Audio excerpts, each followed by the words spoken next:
好，卡努台风来袭，到底会不会放台风假呢？目前我们知道是北北基桃在晚上8点钟会来答案揭晓。那有没有这个几率？要请教老大了。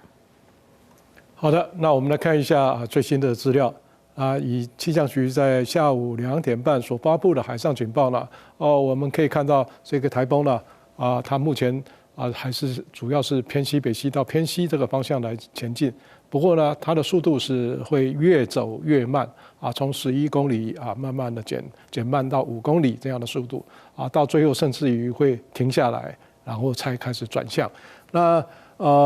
它目前的强度呢，还是一个中台上限的这个台风对台湾的这个警报呢，目前是有北部海面跟东北部海面的海上台风警报，但是呢因为它已经激起很多的，在整个东半部都激起一些长浪，另外呢各海面的风浪也增大了所以事实上是不适合海上的作业。那我们来看一下这一个这个台风呢它的动向呢，它目前呢已经通过了这一个琉球的这一个南方的海面逐渐的在禁闭当中。那台湾今天主要的影响呢，就是它的外围环流的一些云系呢所带来的这个降雨。那我们从这个雷达回波呢更可以我们从这一个雷达回波呢，更可以进一步看到它的结构它很明显是一个有2个眼墙的这样的一个台风，这代表它的强度已经发展到中度台风的这一个上限了。未来的趋势是会减弱，但是有这种结构以后呢，它减弱的速度会很慢，也就是说，它逐渐接近台湾的时候，它强度可能还是蛮强的这一点要注意。那我们来看一下这一个未来这个降雨呢。气象局预估的降雨呢，在明天跟后天呢，可以看到这个雨量比今天就大很多了不过还是有一些差别，就是西半部的雨多，东半部受到地形的屏障雨就稍微影响的程度就小一点不过这样的状况呢，反而要注意，在花东一带是有可能发生焚风的这个现象。这样的天气呢，礼拜4、礼拜5都还是蛮类似的，也就是说比较剧烈的影响是在北部跟整个西半部地区。那我们来看一下风的情形呢以这一个台风，由于它走得很慢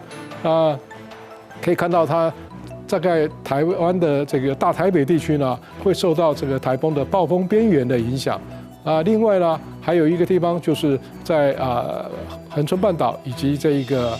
绿岛兰屿这一带呢就又是因为地形的影响，这边也有强风所以只有2个地方它的这个风呢特别的强，而且它很可能会有一些地区呢，它会碰触到放假的这个标准所以是不是在晚上8点这个这相关的县市会宣布它放假了就只有到时候才知道了，因为它刚好就在这一个符合标准的这个边缘。那我们来看一下这一个台风呢对于这个陆地的影响呢，除了它本身以外，还加上碰到这一个大潮也就是这是今年第一个这一个南越的这一个暴潮。也就是说，这个潮水的变化特别的大。主要的地区呢，就是在西南部这一带在昨天呢还没有下雨的时候，它已经有这个现象了。所以为明天后天再加上这一个西半部的雨的话这些地区的民众就要特别注意了可能就是要注意淹水的这个状态。那我们来看一下这一个台风的这一个整个影响的程度呢大概就是明天后天它是影响最大的一段时间主要就是北台湾的有明显的降雨，中南部的雨呢也会比今天大很多这个要注意另外就是风的部分，就是大台北地区，还有就是最南端的这些包括屏南还有就是台东的南边还有一些这个绿岛兰屿就要注意这个风的情形之后呢，的台风呢，礼拜5大概下半天就开始往外走了这个